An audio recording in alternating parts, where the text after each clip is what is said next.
time for The Pet Show with America's favorite pet expert, Warren Eckstein. Warren is the author of How to Get Your Cat to Do What You Want and How to Get Your Dog to Do What You Want. He's here to answer all your pet and animal questions. And now, Warren Eckstein. Hey, good morning, everyone, and welcome once again to The Pet Show. Is your dachshund suffering with a little depression? Are your Abyssinians feeling a bit anxious? Does your terrier really need some therapy? Well, if you love animals, care about wildlife and the environment, and I mean really want to understand your dogs and cats almost as well as they get you, if you're confused about your dog or cat's behavior or just want to improve their lifestyle, you know what to do. Stay tuned because once again, right here, right now, it is time for The Pet Show. America's first and only real pet psychology, pet training, pet behavior, and of course, pet lifestyle show. So hop up on my couch. Bring those furry little buddies with you, folks, because it is that time once again to let the animal analyzing begin. Hello, everyone. I'm Warren Eckstein. This is The Pet Show. The place where we absolutely, positively, never a doubt about it, love, adore, and as I stress every single week, respect pets and animals as much as you do. By the way, if you want to join me on the ever-growing Pet Show family, if you have a question or a comment about your dog or cat's behavior, maybe you're a little confused about why your cat is meowing so much or keeping you up at night or not using a litter box or peed on your bed or scratched your chair, your dog is humping everything in sight, you can't take him for a walk because he sees another dog and he goes absolutely berserk. He jumps up on everyone he sees. He tries to bolt out the front door. He's digging holes in the backyard, and he chewed your Gucci shoes. Oh, no. That's what we do here on the show. If you happen to be new to the Pet Show, regular, let me explain a little bit about the show. What we do here and what we've been doing here for well over 44 years is helping people understand why their dogs and cats behave a certain way, then help them resolve any issues they may be having with their dogs and cats. And a lot more likely, and I say this every week, any issues that their dogs or cats may be having with us. You know, it's not real easy living with human beings. I got to tell you, I've been living with you guys for a long, long time.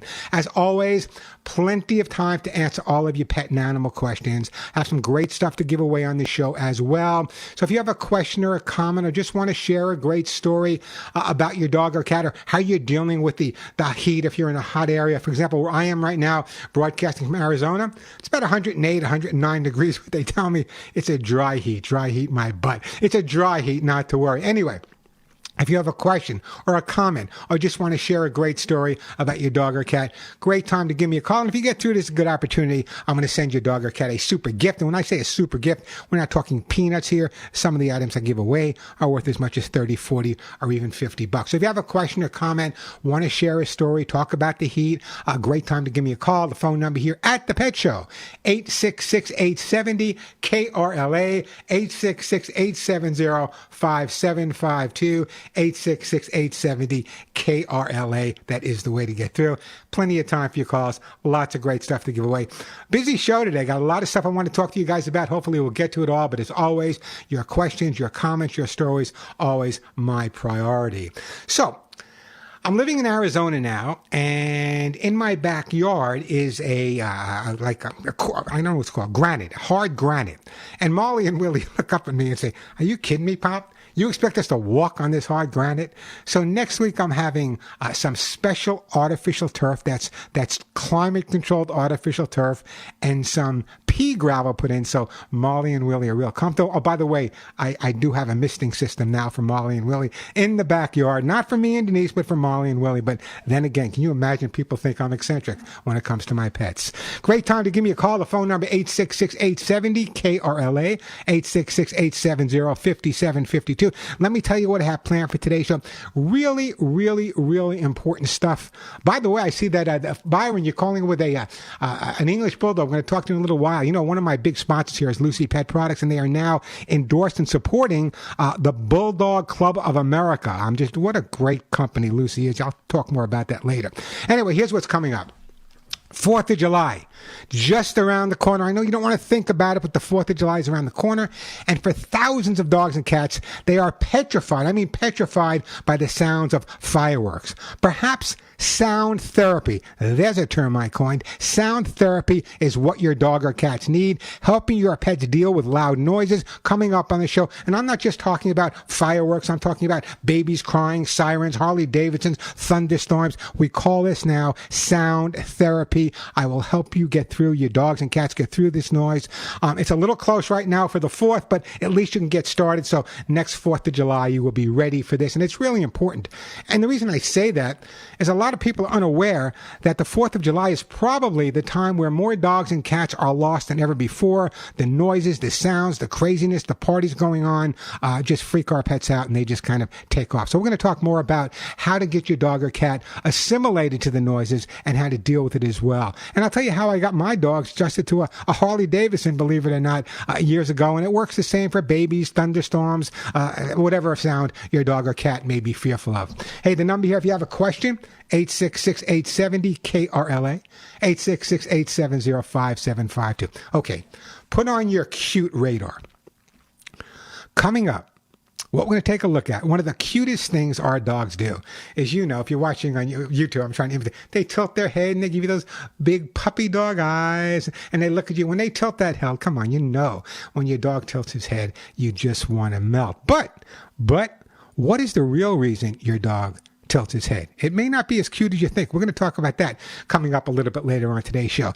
And honestly, for my cat people out there, I have a no pun intended, a bone to pick with you guys. You're not spending enough time watching your cat's butt. Yeah, I said that. You're not spending enough time watching your cat's butt. Today, we're going to take a look at decoding your cat's tail. There's a lot of information around that area.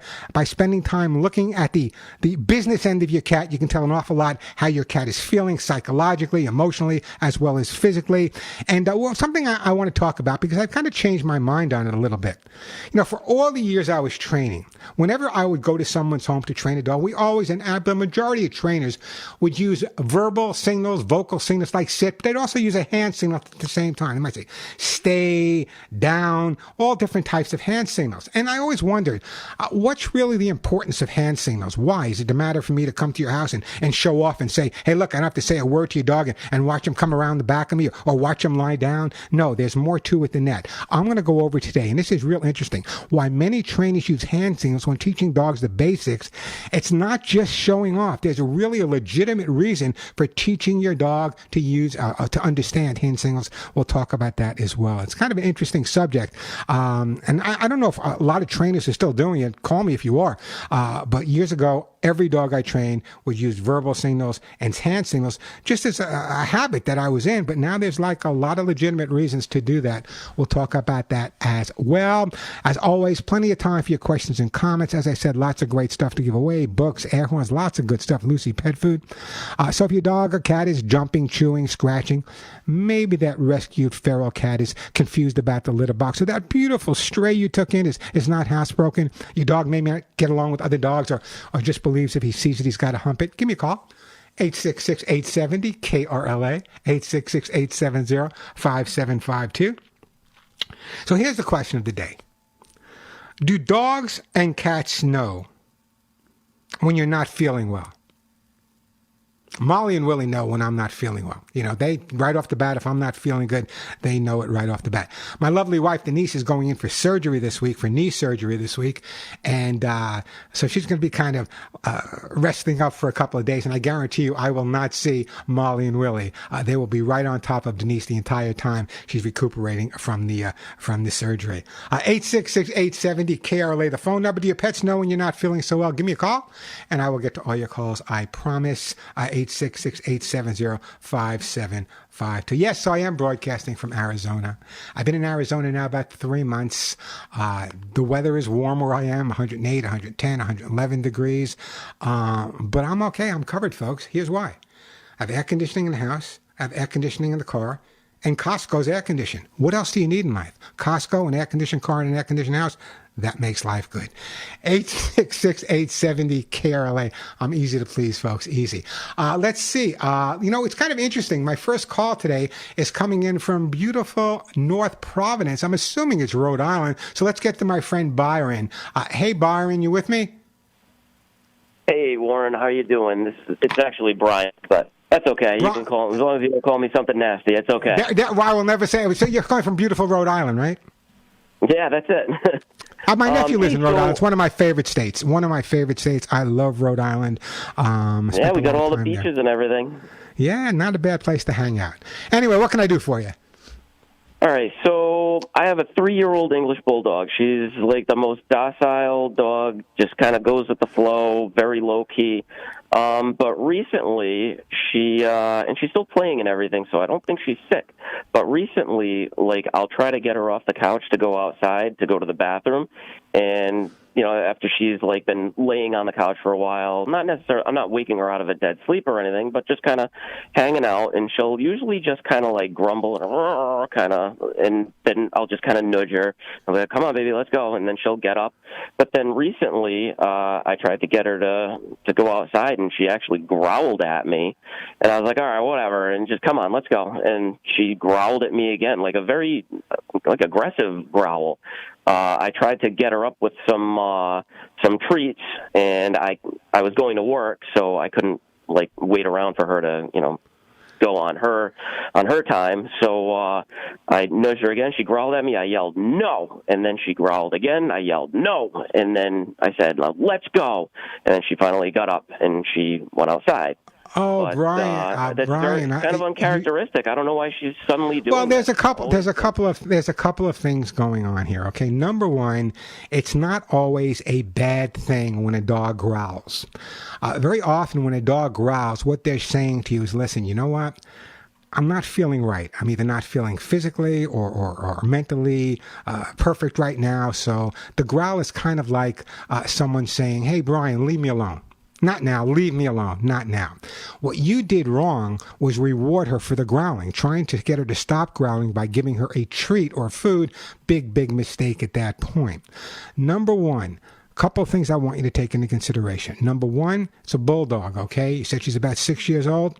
Might not be a bad idea to check with the vet. Maybe some arthritis is setting in. I notice even with my little Willie, sometimes when he's lying down for a long period of time, especially a bulldog with that weight, they can get a little bit stiff or a little bit painful in that move. So that's number one. Number two, what you need to do is go back to basics. In other words, when the dog is on the couch, off and on, using a leash and collar, making it a positive experience. Because the minute you overly correct the dog's going to challenge you.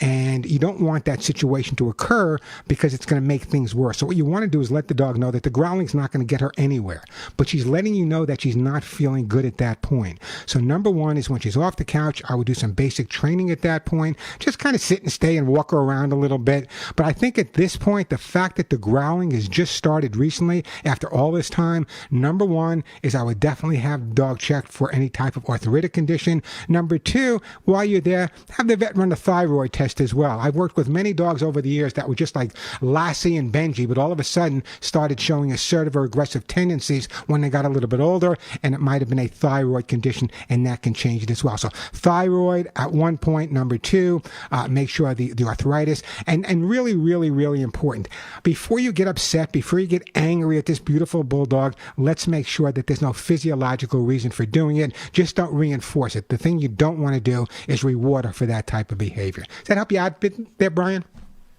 Yeah, so she's actually only 3. She's not 6. Oh, I'm sorry, 3 years old. I don't Okay. know. Yeah, but she's an English bulldog. English bulldogs are stiff from the day they're born, so it's kind of interesting. So yeah, I still stick with the arthritis, or maybe her feet are hurt. There may be something that's bothering her. The fact that all of a sudden it's coming on. They don't change like that overnight unless something either emotionally, psychologically, or physiologically changed. And that's why I'm assuming it's probably a physical situation at this point, and that's the way I would approach it. So let's get that clean bill of health before we go into any real psychological behavioral issues. It's not fair to try to correct the dog if in fact the dog is in some type of physical or behavioral pain. I hope that helps you out at there, Brian. Yeah, it does. Thank you, Warren. I really. And it's such a sweet dog. Anyway, how's she around other people? She growl at anyone else?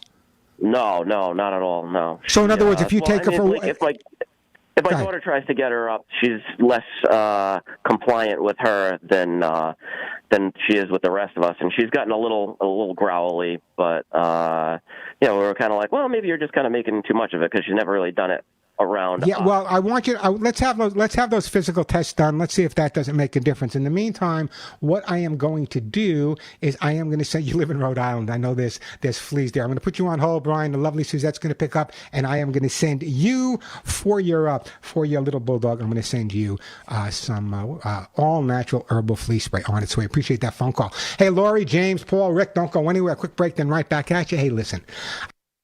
None of my best friends walk upright. By the way, those are what's written on the T-shirts. If you'd like to check out those T-shirts, go to my website, thepetshow.com. I think they're like $14, and that money goes directly to the Hugs and Kisses Animal Fund.org.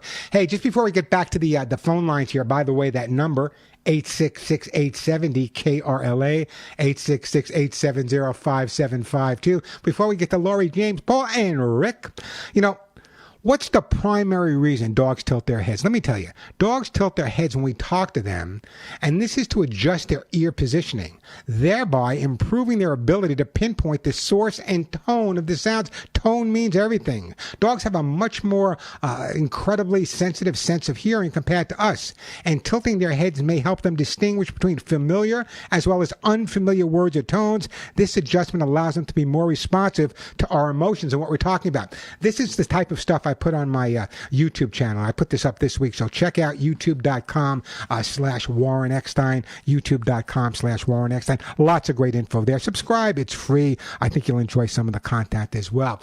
Again, the number here, 866-870-KRLA. I got copies of my best-selling books, How to Get Your Dog or How to Get Your Cat to Do What You Want. I have Lucy Pet Food, Kitty Lickies, Doggy Lickies, those T-shirts I just talked about, all natural herbal flea spray, hotspot foam, lots of great stuff to give away. Plenty of time for your calls. 866-870-KRLA, 866-870-5752. Let me take another phone call right now. We're going to go to Lori from L.A. Hey, Lori, welcome to the Pet Show. Hi. How are you today? I'm great. Thank you for taking my call. It's my pleasure. How can I help you? I adopted a rescue dog 11 weeks ago. Congratulations, Mom. Welcome to the adoption world. What kind of dog? And I don't know what to do with her. What kind of dog is it? She's a Chihuahua mix. Oh, one of those blended breeds. Oh, so what's the problem?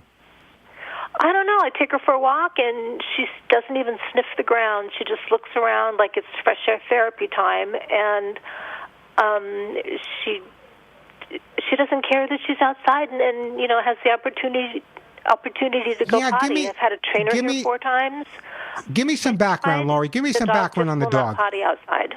Give me some background on the dog. You adopted the dog and fostering the dog. Bless you for doing that. Where did the dog come from? What kind of background do you have? Anything? We don't have any background. She was dropped off at a kill shelter as a stray, and she was rescued from euthanasia, and there's no background. Okay. Where is she peeing and pooping now? I put pee-pee pads in one of my rooms because I just can't have her peeing all over the rug. Sure. But for the most part, she likes the living room floor, which is hardwood. Okay. Here's what you need to do. Number 1 is save 1 or 2 of those soiled wee-wee pads. Okay? I did. Okay. I want you to take them out in the backyard. I want you to bury them. Yeah, go ahead. And you did what? And I put him out there, and I take her out there, and I'm like, potty, potty, potty here. And she doesn't even bend down to sniff it. Number 1, let me finish what I was going to say. Just putting the pads out there is not going to make a difference. What you need to do is bury those pads about 1 inch or 2 under the dirt or the grass. That's number 1. Number 2, number 2 is not give the dog the opportunity. Pick out a 24 or 48 period of time where you can either watch a dog with a hawk eye or she's confined, no in between. Before you take her outside or when you take her outside, run her around like crazy. It's much exercise as you possibly can. What she needs to do is just go there once or twice. Once you get her going there once or twice, your problem's well done. However, that also means that in the future, we don't want to get her addicted to only going in the backyard. You can take some of those pads and let your neighbors know what you're doing, but kind of bury those kind of along your walk while she's learning to go other places as well. That's really, really important. Are you taking her to areas where there are a lot of other dogs? Yes.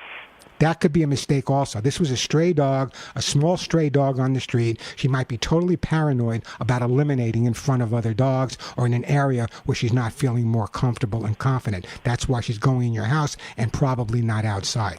So again, it's not a difficult problem. I had one trainer years ago that even used infant glycerol suppositories, which I thought was horrible.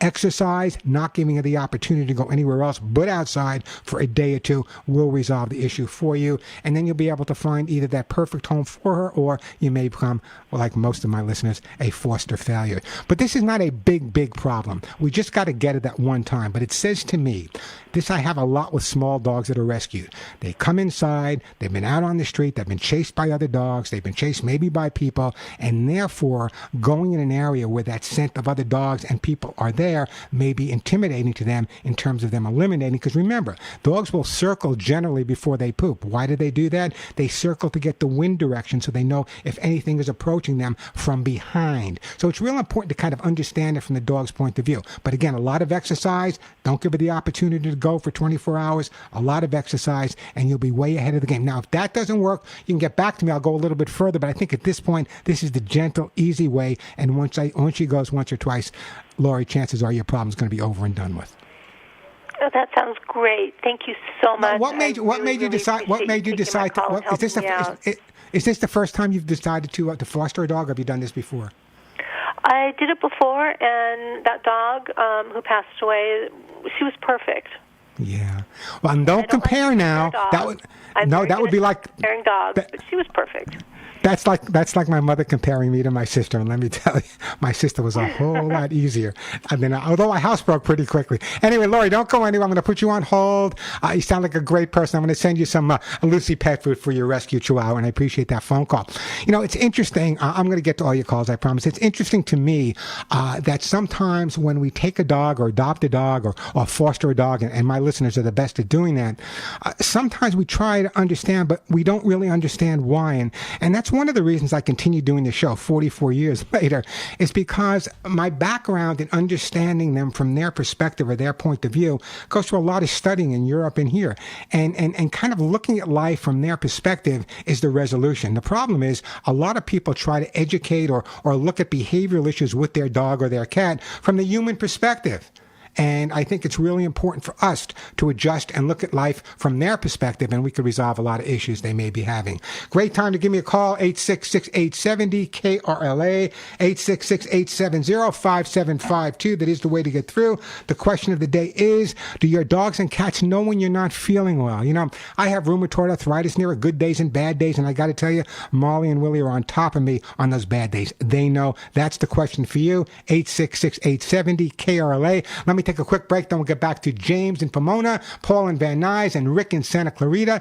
866-870-KRLA, 866-870-5752. If you want to drop me a question, youtube.com/Warren Eckstein. We're broadcasting there live as well. I'm Warren Eckstein. This is The Pet Show. And we are back on The Pet Show. I'm Warren Eckstein. Great time to give me a call. I have a couple of open lines, pretty rare here on the show. The phone number here at the Pet Show, 866-870-KRLA.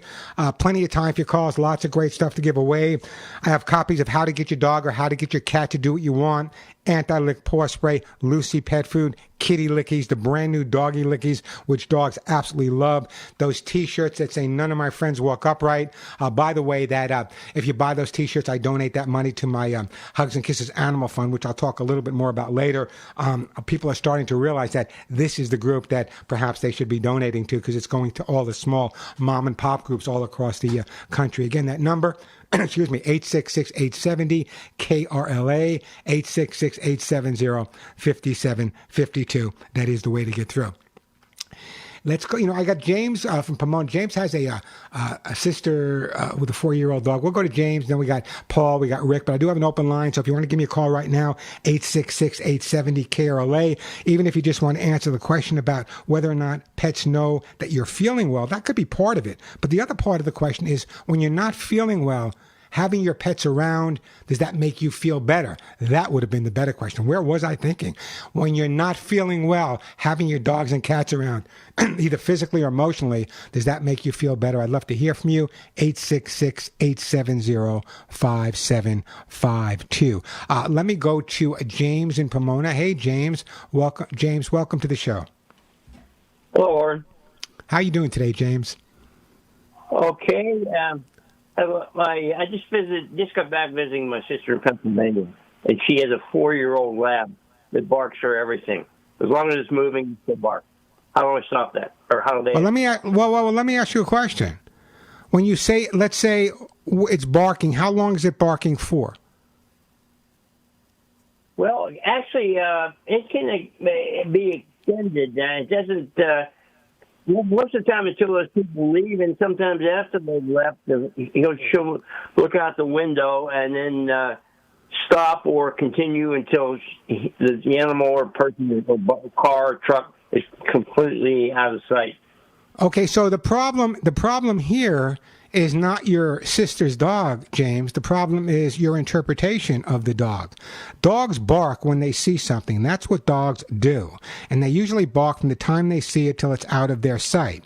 If you were calling me and saying, Warren, the dog is barking excessively, 20 minutes, 30 minutes, 15 minutes, 10 minutes at a time without stopping for apparently no reason, I would say to you, now we have a situation I'll guide you through. However, when the dog is barking right now, I can pretty much tell that what you've been doing is when you hear the dog barking, they're saying, be quiet, knock it off, shh, quiet, whatever they're saying to the dog. That means the dog's getting attention for exactly what you want him to stop. So here's a better approach. And I know this may sound a little wacky, but take it from me, it works almost every time.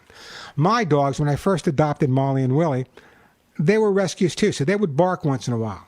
And as I said, most people would say, knock it off, be quiet. Not me. What I did is I went over to Molly and Willie and say, listen, guys, I get it.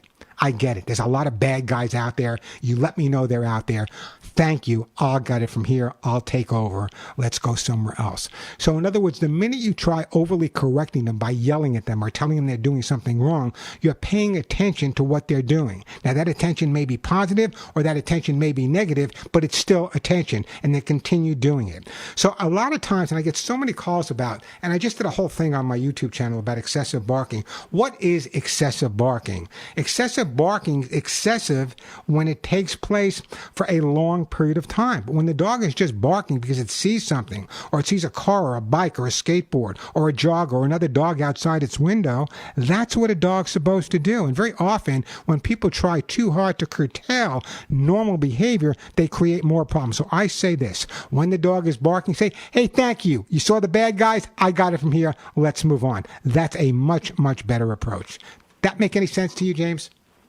Yeah, can you say that again a little louder? I'm having a hard time hearing it. Well, okay, when the dog is barking, rather than say, no, no, no, bad dog, stop it, go over to the dog and say, thank you. You let me know the bad guys are there. Thank you. I got it from here, and walk away with them. This way, the barking's not excessive. You're not giving them a lot of attention for barking, and it will start to diminish little by little. That's a much, much better approach. But let me do this. I know you may have a little trouble hearing, so let me do this. I'm going to put you on hold, and I'm going to send you a copy of how to get your dog to do what you want. In the book, there's an entire chapter on barking. As a matter of fact, if you go to my website, thepetshow.com, or if you prefer, you go to my YouTube channel, there are some great videos on barking as well. I probably get more concerned when people call me up about a dog barking when it sees something outside. What would you like your dog to do? Make the TV louder because he can't hear Seinfeld when something goes outside? Dogs bark. Dogs dig. Dogs smell other dogs' butts. The biggest problem with behavior right now is people trying to become helicopter pet guardians, not giving their dog the opportunity to be a dog. You need to give them the opportunity to be a dog. Let them bark a little bit. Let them do. Now, if you don't want your backyard dug up, what you can do is give them a little kiddie pool, fill it with sand and dirt, and give them a little sandbox of their own. But rather than try to stop everything our dog, they're barking, they're chewing, they're jumping, they're da-da-da-da-da-da-da. No, let your dog be a dog once in a while. You know, it's not easy living with us. Sometimes they need a little escape, and that escape might be digging a little bit in the backyard. Hey, the phone number here at the Pet Show, 866-870-KRLA. We're going to get to you, Paul. We're going to get to you, Rick. I do have an open line, though, so if you do have a question or comment, 866-870-5752, 866-870-KRLA. Let me do this. I'm going to take a break. When I come back, I'll get to your calls, but also I'm going to talk about hand signals. Years ago, when I was doing a lot of training, primarily on the East Coast, I am from the East Coast. I know you never know by my accent.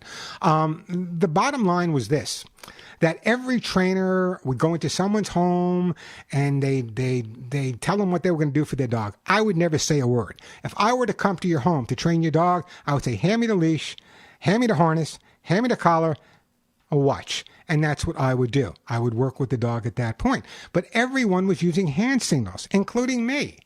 And it never really occurred to me, other than the fact that, my military background, police dog training, I understood the hand signals and the silence necessary. But it never occurred to me some of the other important reasons why people should always train their dogs using hand signals, giving them the option of hand or a voice. And I'm going to talk about that. We're going to take a break. I'm going to talk about that when we come back, and then I'll get to your phone calls as well. I think it's really important people understand that hand signals are it's not just showing off. It's not just brag, oh, look at this. I can raise my hand and my dog will lie down, or I can bring my dog to my chest and my dog will come to me. And if I do this, the dog will, no. It's important stuff. We'll talk about that when we come back. 866-870-KRLA, 866-870-5752. I'm Warren Eckstein. You're listening to The Pet Show. We're back on The Pet Show. I'm Warren Eckstein. The phones are pretty darn busy, so let me do this. I'm going to get right back to the phones. We're going to go to Paul, then we got Rick, then we got Ray, then we got David, then we got James. Be patient with me. I'll get to all your calls, I promise. Have a cup of coffee, a cup of tea. I will get to all your calls. I promise I will. But right now, let me go to my friend Paul in Van Nuys. Hey, Paul, how you doing? Thank you very much, Warren. Last Saturday, it was adoption day. I adopted a cat. He's a 10-month-old tabby. He's large and I love him. But 2 nights ago, my place is kind of a mess. He started sneezing, and he's been sneezing, and so I put some licorice root in his food. I thought maybe it'd be an antiviral. Don't do any of that. No, the reason that's not a good idea is let's figure out why he's sneezing. Very often cats will sneeze just basically to clear their airwaves. So it's not unusual for a cat to sneeze a few times or several times during a day. They're clearing their air passage. However, you just told me your place is pretty messy, so maybe there's a lot of dust and other things that be causing the cat to sneeze. And the reason I'm saying not to give him anything right now is I don't know if this sneezing is just him normal sneezing, 5, maybe 6 times a day, or maybe there's some type of respiratory infection. It could be some type of virus as well. So there's a lot of different things. Could be even dental disease. So there's a lot of different things that can cause a cat to sneeze. How many times a day would you say the cat is sneezing? Quite a few. It's last night when I came back, he was sneezing quite extensively, and right now he's sequestered in the closet. I do have one complimentary. Whoa! Why is he sequestered? Why is he sequestered in the closet? Well, he's sleeping. He found a dark spot where it's cluttered in the closet. He found a nice little dark spot underneath a bunch of stuff where he's. But is he coming out to eat? Is he coming out to eat? Is he coming out to play? Is he coming out to socialize? Yeah, he does. He's got a good appetite. Okay, great. And he comes out to socialize as well? Not as much at the moment. I guess he might be under the weather.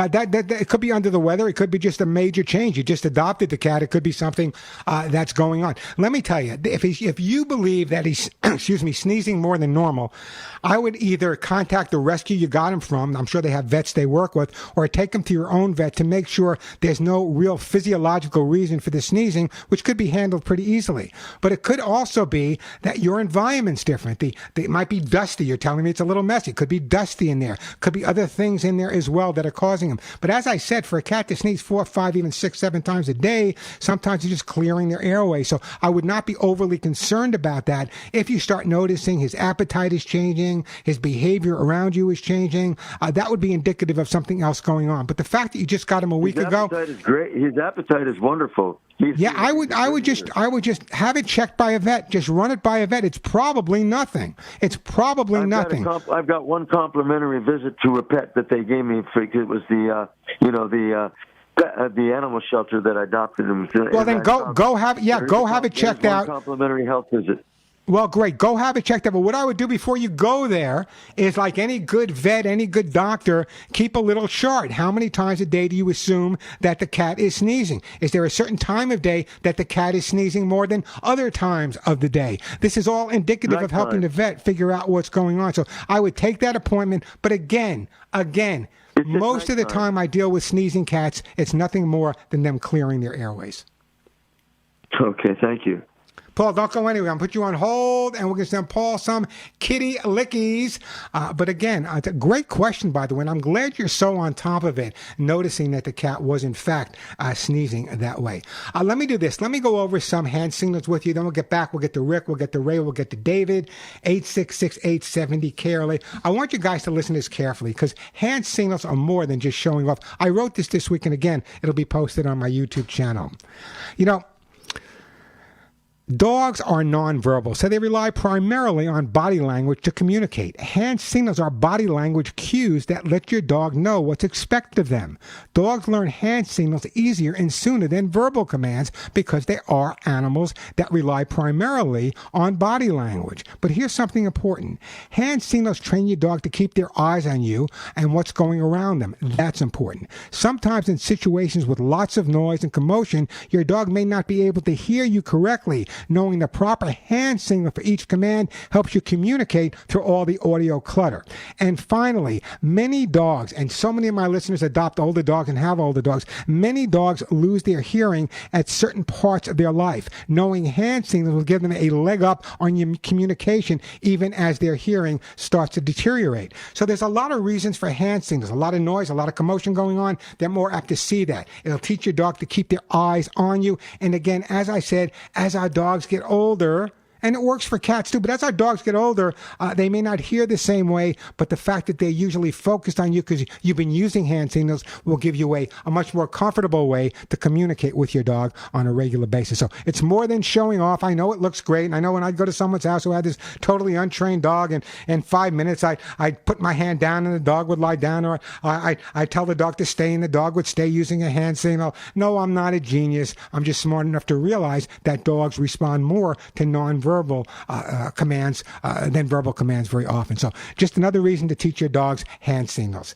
866-870-KRLA, the phone number, 866-870-5752. Let me take a quick break, then right back to your phone calls. I'm Warren Eckstein. You're listening to The Pet Show.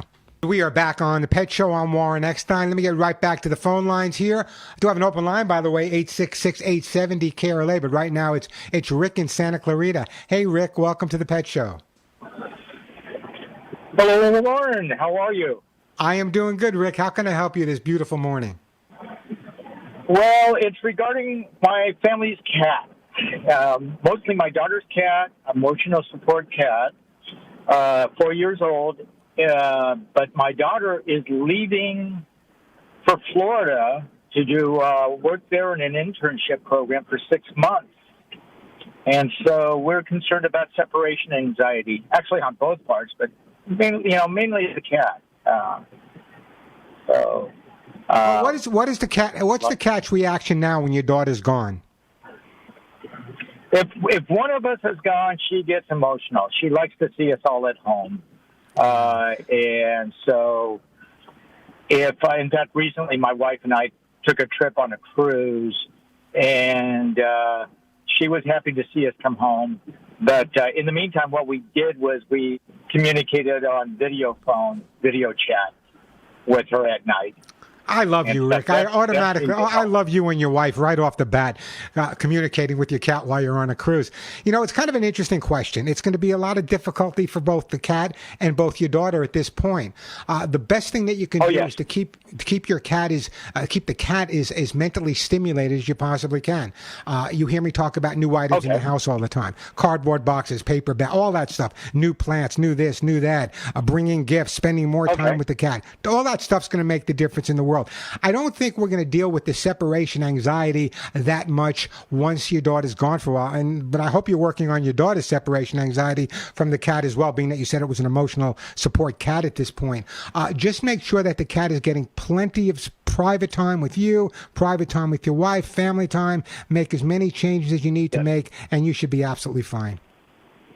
Oh yeah, exactly. In fact, our cat loves each of us, and each of us has our jobs with the cat, so to speak, or enjoyable jobs. But whether it's feeding or playing or petting, whatever, and we'll do our best to fill in the blank. Fill in the Rick. But I am so impressed. Rick, I am so impressed me up. And again, the reason I do the show is because I love you guys. You guys make me feel normal every single week. I'll have to break for the top of the hour, but don't go anywhere. I'm going to get to your calls when we come back. We'll get to you, Ray. Great call about a border collie. David and Irvine about an Akita that a trainer did something to. Lily about sneezing cats. Kathy in Ontario about flea medication. We'll get to all your calls. The phone number here at the Pet Show, 866-870-KRLA, 866-870-5752. Quick break, then right back to all of you. I'm Warren Eckstein, and you're listening to The Pet Show. Warren Eckstein, the man for your pets. We tried to stumble, but we haven't yet. Your dog is barking, your cat missed the box. Your ferret's chewed up all your favorite socks. He sure knows how to get inside your pet's head.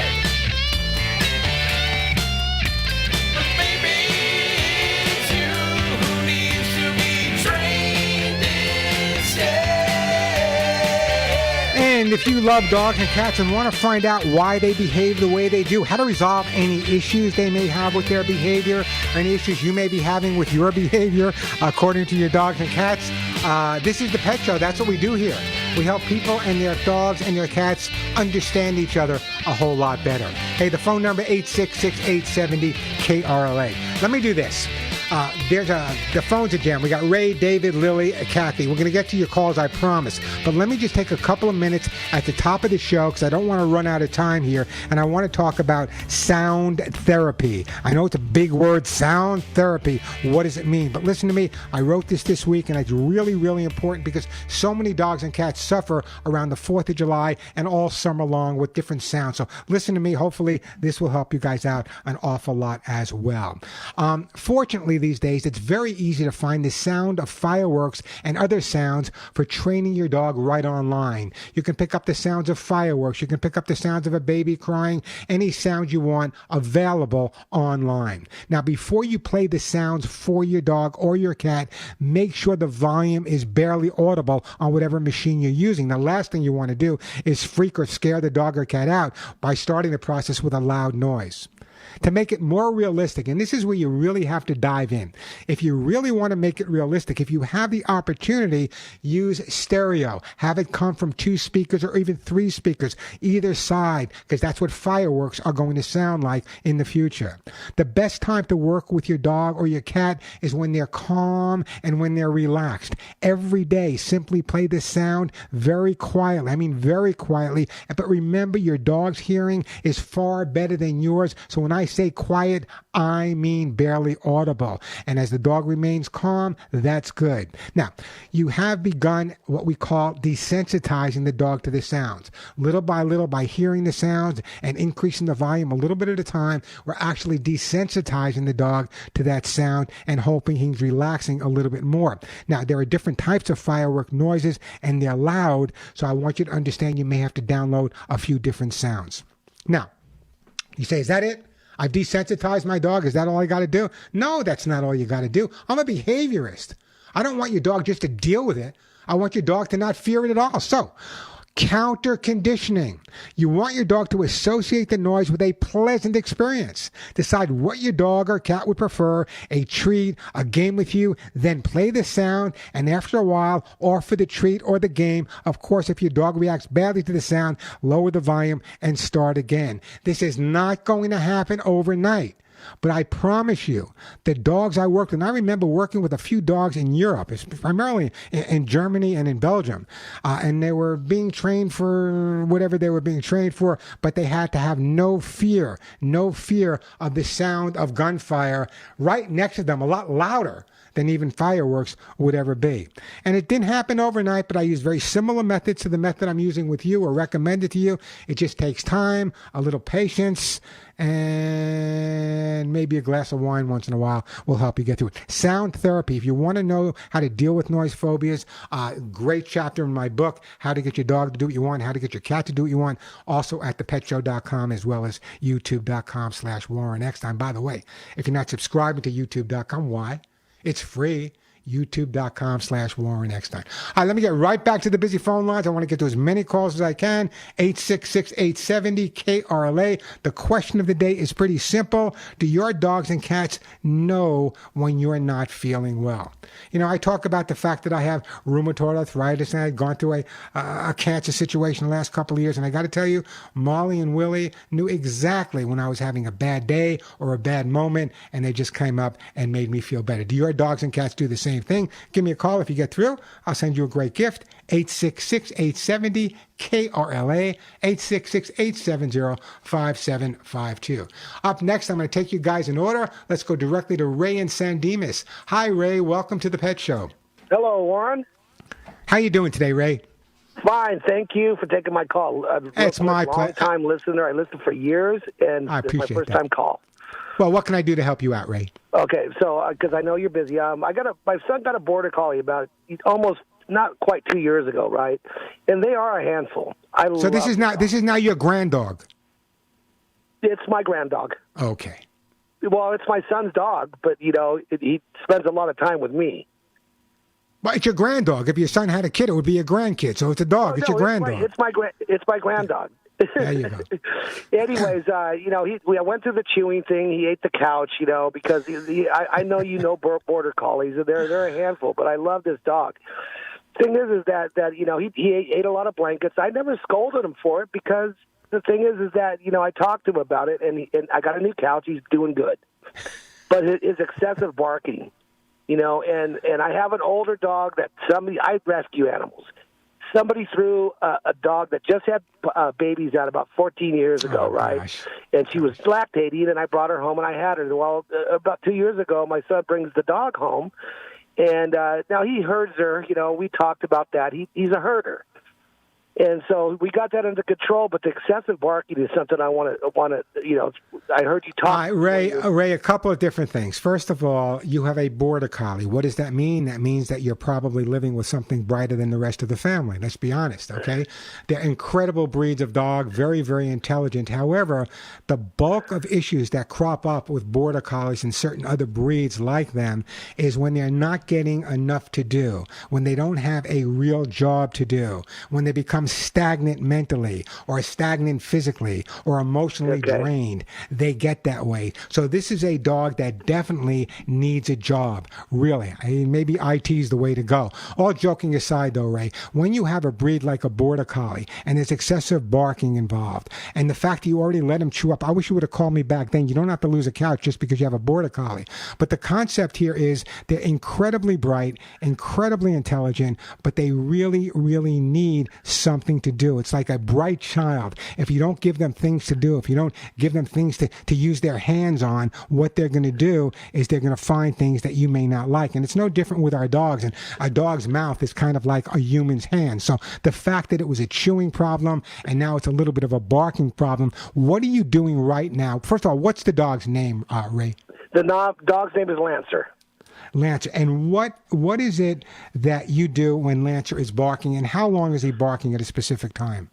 Well, what I was doing was what you said not to do was tell him to stop, and and scolded him, which, as you said, gives him attention. and it just continues. And like when his chewing problem, I never scolded him. I just said, hey, let's not, come on, this is, I didn't get mad at him, and he's gotten better. But the scolding doesn't work. No, it's only gonna make things worse, because now you take a dog with incredible intelligence. He's doing what he thinks he should be doing, barking, and he's probably bored physically and emotionally. This dog needs a job. I mean, I don't know how much time you have, but I don't know if your son's gone through any basic training with the dog, or if you've gone through any basic training with the dog. That's priority number one. Because He you has have to have that, and the dog. Excuse me, but he does done that. The dog listens really well, but not to me as much. Oh, well, see, that's the problem here.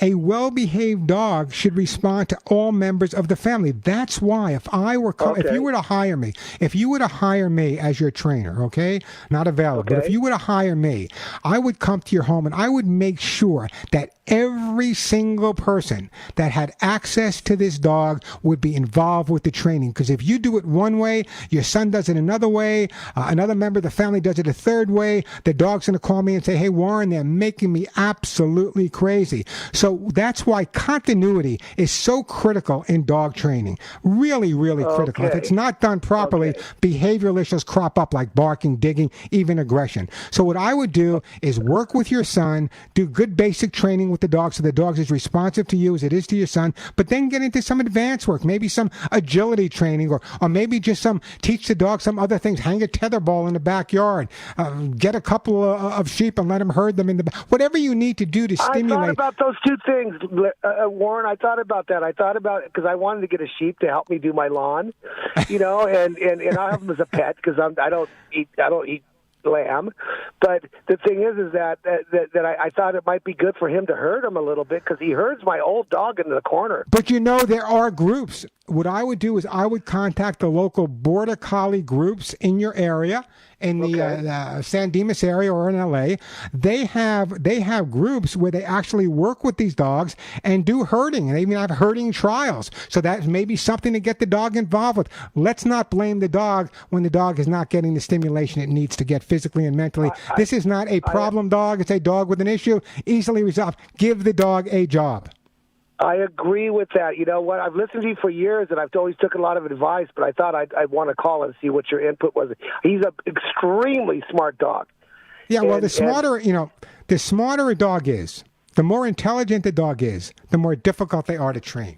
Now, that sounds crazy, but let me explain something to you. Okay. When I tell a dog to sit, and the dog looks up at me and says, hey, Warren, you talking to me?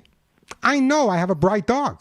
Just like a kid, a human being, if they question authority, if they question things, it's usually indicative of more intelligence or how bright they are. So when people say to me, I can't teach my dog anything, he's stupid, my reaction is, yeah, chances are the dog's a whole lot smarter than the person trying to train the dog. So again, bright dog, slow training, get it done, give him a job, stimulate him mentally. All these problems will dissipate, and you'll have the incredible enjoyment of having a dog that's thoroughly enjoying life, because everything he wants in life, everything he was born to do, he's now able to do.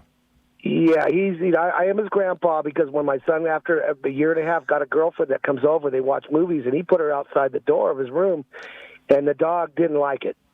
And so he came to me. And well, if you want my advice, if you want my real advice, listen, nothing wrong with your son having a girlfriend, but the next time he puts his dog out because of the girlfriend, put the girlfriend out, keep the dog there. I'm telling you, that's the way to do it. I told him that. Right in front of her. How old is your son? He's 27. He's old enough to know better, okay? In other words, he what now? He just got out of the military. God bless him and thank him for his service as one veteran to another. But again, girls are important in life, but there's nothing more important than a man and his dog. That's just Warren talking. Anyway, listen, I got to move on, Ray. Don't go anywhere. I'm going to put you on hold, and we are going to send Ray for his dog. What do I want to send? Ray, I'm going to send you a T-shirt that says, none of my friends walk upright. You sound like such an incredible guy, and I really do appreciate that phone call. Can you imagine? Can you imagine that? Alex, can you imagine putting your cats out because your girlfriend is in the room with you? Nah, the girl goes out, the cats stay in. That's just the way it is. I didn't date a lot when I was younger. 866-870-KRLA, the phone number. I'm going to take a break. When we come back, we're going to get to you, David in Irvine. Great call, by the way. Lily in Santa Ana. Kathy in Ontario. Do have a couple of open lines. 866-870-KRLA. 866-870-5752. Also coming up, if we have time, I want to talk to you a little bit about sunburn. You know, a lot of people don't realize that dogs and cats are exposed to the sun as much as we are, and they can be very sun sensitive in specific areas. I'll tell you what you can use and you can't use. Hopefully we'll have time to do that. 866-870-KRLA, the phone number. 866-870-5752. A quick break, then right back to your calls. You know, again, I'm going to talk to you about Lucy Pet for Cats right here on the Pet Show. Remember to spay and neuter your pets. There won't be any strays out there doing their strutting if everyone were to spay and neuter. Hey, we are back on the Pet Show.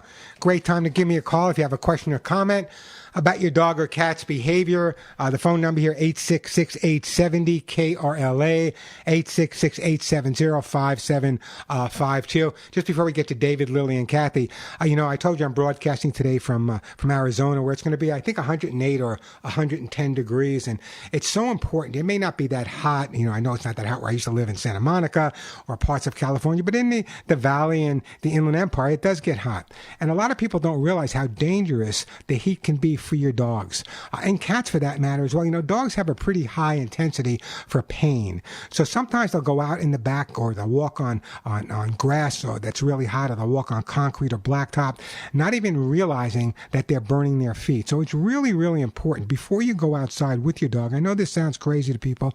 Go out there barefoot by yourself. See how it feels. If it's too hot for your feet, you can rest assured it's too hot for your dog or cat's feet as well. But if you have to walk your dog, there are dog booties available on the market. I know it's not easy to teach your dog to walk on booties. There's Mush's Secret, which is another product, and other products you can use on the pads of your dogs when they're outside in the heat as well. But, every year I speak to veterinarians that talk to me about dogs, primarily dogs, but cats as well, that have burns on their feet. And they can get really serious at times when the dog is walking on really hot stuff, specifically things like blacktop. And if you can exercise your dog, folks, use common sense. Earlier in the day or after the sun goes down, don't do it in the hot of the day. I saw someone the other day on a skateboard dragging a French bulldog behind them. It's just unbelievable. Please understand that your dog feels the heat even more than you do. They don't sweat the same way we do. 866-870-KRLA, the phone number. Let's go to David calling from Irvine. Hi, David. Welcome to the Pet Show. Hey, Warren. Nice to talk to you. So I have two questions. I'll start with one. I know a 77-year-old guy at the dog park who has an Akita who needs to be spayed soon. And he's had two previous Akitas, so he knows what he's getting into. But what should I... Did we lose you, David? God, you've been holding on forever, David. No, you still here? I'm here. Hello? I'm here, David.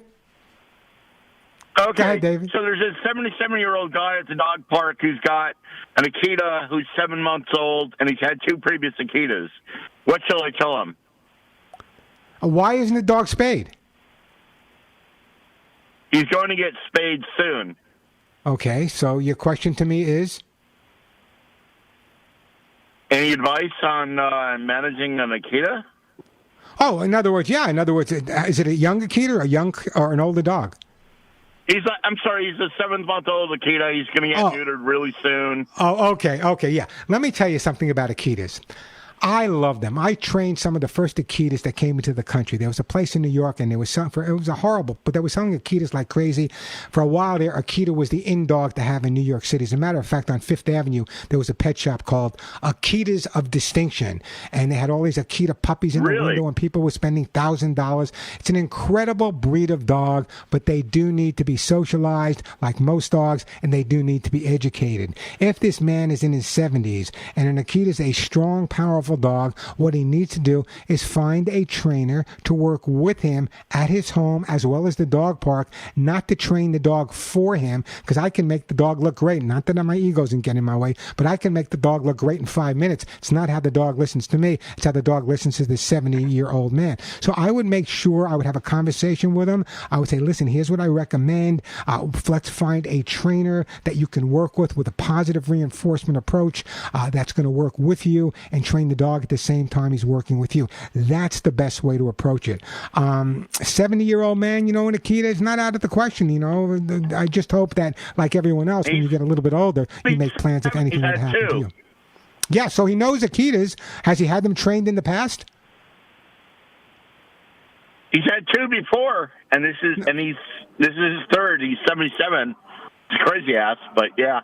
Well, 70, I don't know. What I would rather him have done is adopted an older Akita or an older dog at 77 years old, because I don't know if he's going to be around when the puppy's young. But in other words, we can't change what he has. But the most important thing is if we don't get this dog behaviorally trained properly, if we don't get this dog socialized properly, if God forbid something were to happen to this 77-year-old man, the destiny of that dog would not be great. So we want to make sure that the dog is well socialized, well educated, so that if God forbid something were to happen, finding another foster home or a home, or even placing him with a key to rescue would be all the difference in the world. So that would be the thing I would try to stress with him, is to get the dog really educated at this point.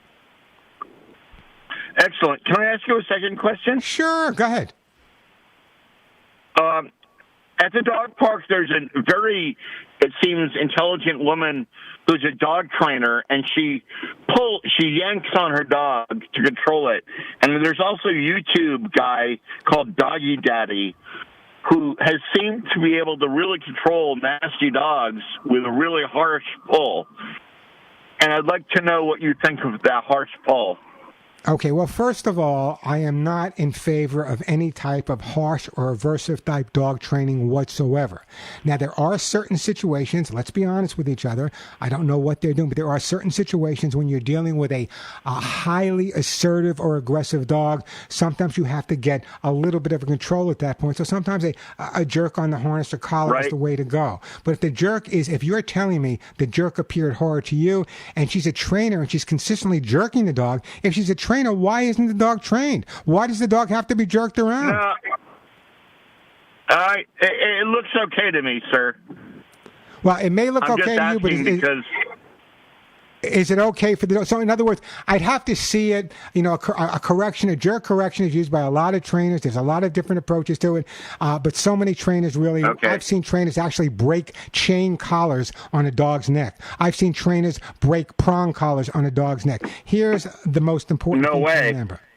A trainer that is a good, qualified trainer will train their dog so that when the dog is taught something, they no longer need to overly correct the dog because the dog understands what's already been taught. That's a well-behaved dog. So I understand the concept. If it's her own dog, I would think that the dog would be better trained. But if it's someone else's dog and she's working with the dog at the park, I'd really have to see the situation to really make a diagnosis. But here's my thoughts. If it looks aversive, if it looks bad, if it sounds bad, if it feels bad, chances are it is. I don't know. I can't judge that. I'm only judging what you say. Anyway, David, don't go anywhere. If I were to send you a copy of my book, would you give it to the gentleman? I've already got 2 copies of your books, Warren. Well, then give him one. You can't read both at the same time. What type of pets do you have, David? I have a 14-year-old cat and a 14-year-old Beagle Terrier. What I'm going to do, David, I got to move on. Let's put David on hold. David, I'm going to put you on hold, and I'm going to send you some all-natural herbal flea spray so when you go to the dog park, your dogs don't pick up any fleas. Great call, by the way, David. I really, really do appreciate it. From a couple of points of view. First of all, I want people to understand that there's never an excuse to use really aversive type training. And online, I have seen some very famous trainers kick a dog, abuse a dog, roll a dog over, do this whole alpha roll, all this nonsense. A professional trainer, professional behaviorist uses a positive approach. A positive approach. The best educated dog is trained with a positive approach, not aversive. You don't want a dog responding out of fear. You want a dog responding because because he understands what your expectations are, and he knows what those expectations are all about. Let me take a quick break. When we come back, Lily, you are going to be up next. Kathy, you'll be up right after that. The phone number here, 866-870-KRLA, 866-870-5752. That is the way to get through. I still got lots of great stuff to give away, T-shirts, copies of my book, some Lucy pet food, some kitty lickies, some doggy lickies. No one's going to answer my question of the day. Come on, guys. You're not going to admit that your dogs or cats can make you feel better when you're not feeling well? Give me a call. Let me know. If you get through, I'll send you a great gift. Again, that number, 866-870-KRLA. A quick break, then right back to your phone calls. I want you guys to listen to me carefully, and I'll tell you what. We are back on the Pet Show talking to the animals. I can't think of a better way to spend a day. Well, I can. Actually, my goal this week, I have two goals this week. Number one, I'm going to teach my guys, Molly and Willie, how to swim. That's goal number one. And number two, I told you a couple of weeks ago, I'm living in Arizona. I have never played golf in my life. I have no plans of ever learning how to play golf in my life. I could care less about golf, but I'm in Arizona.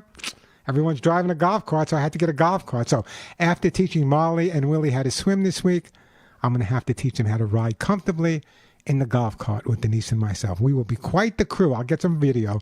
Quite the crew going down the street. Me, Denise, Willie and Molly in our little blue golf cart. Can't wait to show that to you. Hey, the phone number here, 866-870-KRLA, 866-870-5752.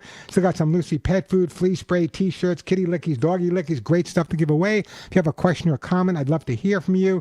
Do your dogs and cats know when you're not feeling so well and they come to you to make you feel better? Lily, Kathy, don't go anywhere. I'm going to get right to your calls, I promise. I know you've been hanging on for a long time, but I got some great stuff for you as well. But I want to share this with you. You know, years ago, I would say 75% of the questions I got on the Pet Show were dog-related and 25 cat-related. Now I think I get almost as many cat questions, if probably 50-50, if not 60-40. So I wanted to share this with you.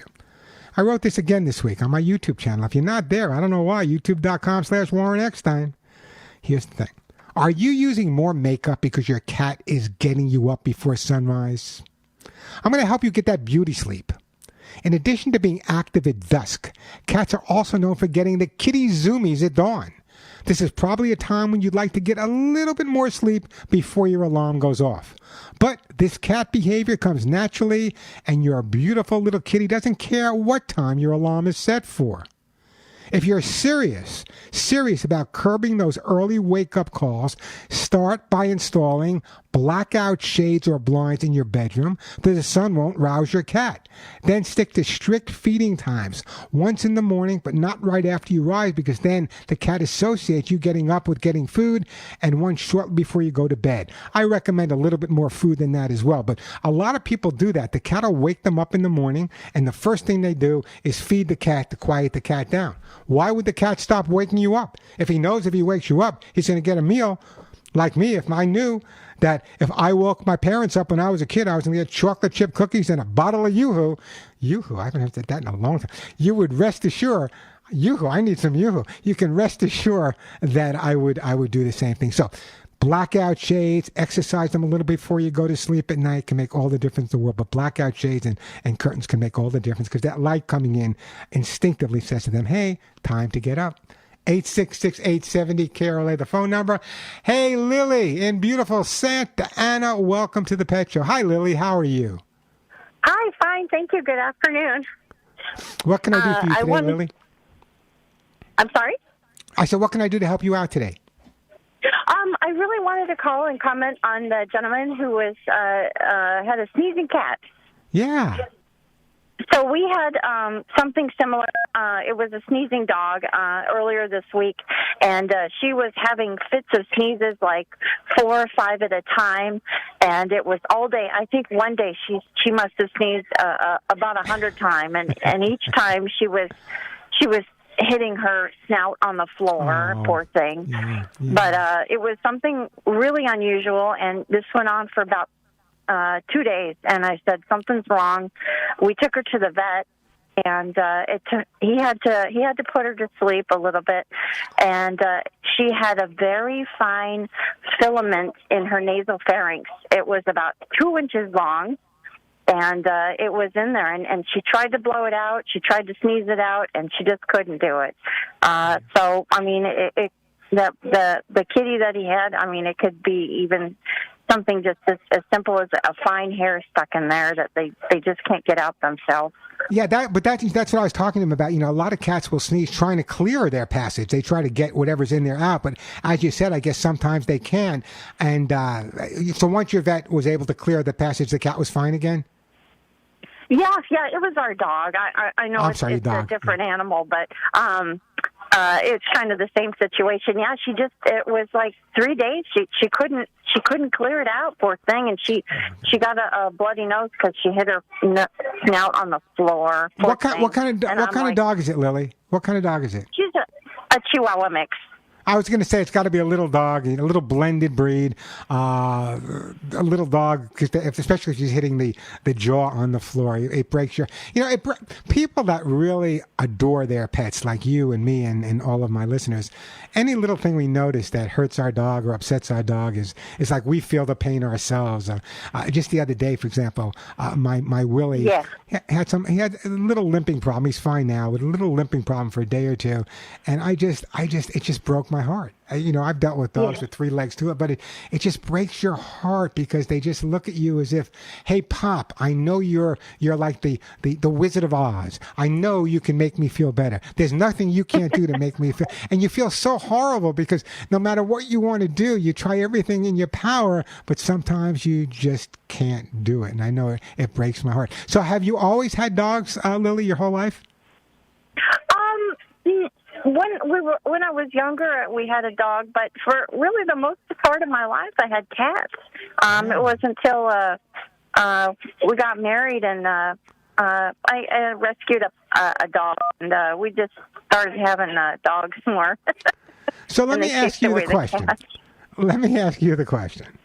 When Lily's not feeling Lily, she may be feeling Lill, but not Lily all the way. Does your Chihuahua blended breed come over? Does he know you're not feeling well, and what kind of reaction do you get? Yeah, they know.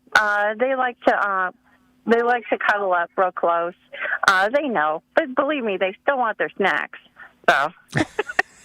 Yeah, they do. No matter, you could be on your deathbed, but they're going to get their treats. They can get their treats no matter what. It's just the way it is. How old is your Chihuahua? She's 10. Yeah, I was having a discussion with someone the other day, and someone said to me, "I just can't deal with little dogs. I hate Chihuahuas. I hate little dogs altogether." And, if you've never been owned by a little dog, you have no idea how they weasel their way into your hearts. My entire life, I have a big German Shepherd tattooed on my right leg. In Europe, I worked with Rottweilers, Great Danes, Giant Schnauzers, German Schnauzers, Bouviers, whatever breeds I worked with, always big breeds. And growing up, I grew up with German Shepherds. And for the last, some odd years of my life, I've had small dogs, rescued dogs here, rescued dogs there. And I got to tell you, I love big dogs. I adore big dogs, and I think everyone should have big dogs, but I got to tell you, somehow those little guys just weasel their way into your heart. They're always there. They're on top of you, and it makes me smile every time. Anyway, listen, Lily, don't go anywhere. I'm going to put you on hold. The lovely, lovely Suzette is going to pick up, and we're going to send you some doggy lickies for your little Chihuahua. And thank you for that call, by the way. I hope that person with the cat is listening, and that's why perhaps a quick trip to the vet, unless it's just a couple of sneezes during the day, might be the way to approach it. I'm going to take a break. Kathy, you'll be up next in Ontario. I do an open line. Time for another call or two. The phone number 866-870 KRLA 866-870-5752. If we have time when we come back, I'll tell you what not to use to prevent sunburn on your pets. And also, maybe you're not spending enough time watching your cat's behind. I mean that seriously. A lot of people assume, well, we got to look at the eyes, we got to look at the ears, but you know what? A cat's butt can tell you an awful lot about how they're feeling. We'll take a quick break, then right back at you. I'm Warren Eckstein. You're listening to The Pet Show. And we are back on The Pet Show. I'm Warren Eckstein. We'll get to you in a second, Kathy. I wish you guys could hear the commercial breaks. I was talking to my engineer, Alex, during the commercial break. Close your ears, Alex. And Alex, I was talking about Alex, and we're going to talk about, watching the cat's butt in the tail to tell how they're feeling. And somehow it came up in the conversation. I don't know how it came up in the conversation, but Alex said to me that his cats, of course, have free run of the house. In fact, his cats even come in the bathroom when he's showering. Now, I get it. I do not get naked in front of my dogs. I never have, never will. I don't shower in front of my pets. I don't get naked in front of my pets.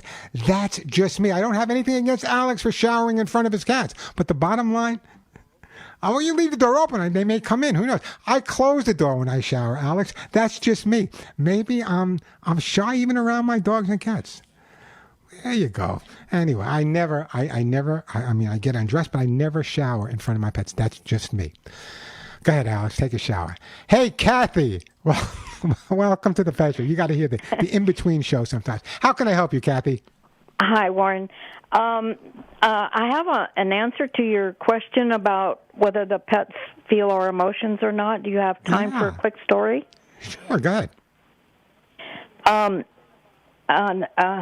This is tough for me to talk about. My dad died 61 years ago, 62 almost. And he was at work in Pasadena when he passed away. So our dog didn't even see what happened. No ambulance or anything came. He worked for the military ammunitions. It was a civilian, but he worked for the military, the Army. When they brought us home from the funeral in a foreign car, not our own, it was a black car, when we got out of the car, our dog Ginger was standing up on the embankment, on the wall that was holding the embankment back. And as we walked up to the front door, she howled the whole way from the car to the house to the front door. She was my dad's best friend. They loved each other dearly. Kathy. She knew. First of all, she just knew he was gone. Oh, they did. Sorry, they do. But let me. Have told this No. I know that's a fabulous story because so many people feel the same way. But I want to explain something to you. Okay, when I was studying in Europe, and I spent a lot of time speaking to some amazing people in their 90s and 80s. I was, 21, 22, maybe 20, 21, 22. And these people have been spending their whole lives with animals. And I learned so much from sitting around and perhaps having too many German beers and too many shots of Steinhager. But anyway, sitting around with these people, I've learned so much. And one of the things that I learned, and one of the things that's always stuck with me, is that, and I get this question asked all the time, do dogs know when someone they loved has passed away? And how do they know that? I'm Romanian. I believe that all living things have a sixth sense, but I believe it's inhibited in most people, but not in dogs. But here's the thing that you brought up that kind of triggered my mind. You brought up the howl. All of the amazing people I've spoken to, and over the years, they suggest, and I believe this as well, and it's actually factual, that when someone a dog knows passes away, it would not be unusual for that dog to howl. Now you're going to make me cry. Why is the dog howling? According to these people I've spoke to, and a lot of them were just real serious behaviors, that the howl of a dog is because of that sixth sense, and they actually watch the light of your dad moving from one life to the afterlife. So that howl is howling as they move on. They even dogs howl. It's called the death howl. Sometimes dogs will howl just before they cross the rainbow bridge. So not unusual. It was very eerie. Yeah, it was. I'm telling you, from my heart to your heart, your dog obviously knew and watched your father, saying goodbye to your father as your father moved from this life to the afterlife. What a great story, by the way. Thank you for that. Anyway, I know you have another question for me. Go ahead. I think part of my understanding or trying to understand it was he was in we lived in La Habra Heights. It's in place in LA County. And he worked in Pasadena, and he had a heart attack there. And so he never saw him come home from work. He never saw the doctor or the ambulance. No, they know, but they know. That's why I say it's that sixth sense, Kathy. It's definitely that sixth sense. I believe that, and that's part of that. I know you had a question about flea medication for your cats. Yes, sir. And I'm not going to recommend the specific ones. You're going to have to talk to your vet. I have 3 cats, and Milo is my biggest cat, and he's having a terrible time with fleas. I had my backyard torn apart, and I think that's part of the problem. He's done this before. His fur is coming out. He's miserable. I think he's losing weight. Is there anything that I can get, like on the internet, that I can mix up that's natural? Or is there anything I can get, let's say, at Amazon or Chewy? What I'm going to do. I don't have to have a doctor's prescription for? Yeah, I am going to send you some all-natural herbal flea spray. All right? I'm going to send it to you. I want you to use it. Hopefully it'll help out. It's going to be, I got to tell you, for people living in Los Angeles, this is going to be a horrible flea season. All the rain we had, I can tell you right off the bat, this is going to be a flea season like none other. So let me do this. Let me put you on hold. The lovely Suzette's going to pick up. We're going to send you some all-natural herbal flea spray. You really did bring tears to my eyes, by the way. But I do remember, and it's something I'll talk to you about my European experiences in just about every country over there. But speaking to people late at night at guest houses, I was young. I was up late at night having a beer with these guys, and the death howl of a dog, or the belief that I have that a dog howls and lets as he sees a person moving from one place. Just my belief. It's just the way I've been brought up. My Romanian grandparents taught me never deny that animals have a special ability over people. The phone number 866-870-KRLA. Let me take a quick break here, then right back to your phone calls. Listen, for years now, talking back on the Pet Show, I want to talk to you a little bit about my Hugs and Kisses Animal Fund. A lot of people aren't aware of my Hugs and Kisses Animal Fund, and I want to share this with you, and what a difference you guys have helped me make with literally hundreds and hundreds of small mom-and-pop organizations across the country. You all know how important my nonprofit Hugs and Kisses Animal Fund is to me. And I'd like to thank the hundreds of you listeners who contribute monthly with an automatic donation. Pet Show listeners like Ninette Narana, Lillian Peck, Denise Mead, Sesti, along with so many others, have all supported the Hugs and Kisses Animal Fund with their monthly donations. Big, small, rescue never stops. And with your monthly donation, and here's what's so different, my Hugs and Kisses Animal Fund is able to keep the barn doors and rusty gates open at the smallest humane and rescue groups all across the United States. In fact, we've donated now in all 50 states. We're kind of like the United Way. The big organizations do a great job, but they have marketing people, PR people. They have people that do this as a regular basis. Well, we don't. You're looking at the Hugs and Kisses Animal Fund with me, Denise, and my assistant, Julie. That's the Hugs and Kisses Animal Fund. No one makes a profit.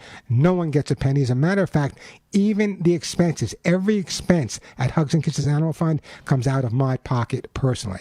If you'd like to help me out, for more information on either making a monthly donation or a gift of any kind, I want you to go to the website, hugsandkissesanimalfund.org. That's hugsandkissesanimalfund.org. And that money will go out, maybe $500 to this group, $1,000 to that group, $200 to this group, helping those small mom and pop groups that don't have the ability to raise more than 50 cents at a garage sale or $50 at a garage sale. That's what Hugs and Kisses is all about. Check out hugsandkissesanimalfund.org, hugsandkissesanimalfund.org. It'll give you the opportunity to help fund all these small mom and pops that you see standing in front of a supermarket any given day of the week, and that's important. We are just about out of time, but I want to remind you all, if you're not following me on YouTube, check out the YouTube channel, youtube.com/Warren Eckstein, youtube.com/Warren Eckstein. Subscribe to the YouTube channel. I share a lot of great info there, and that info is free, so check it out. Lots of great videos there. You can always listen to archive shows of The Pet Show there at youtube.com/Warren Eckstein, or check out my website, thepetshow.com. That's thepetshow.com. Till next week, give all your pets a big hug and a kiss for you, one right between the ears for me. I'm Warren Eckstein, and thank you. I mean, really, thank you from my heart for listening to The Pet Show.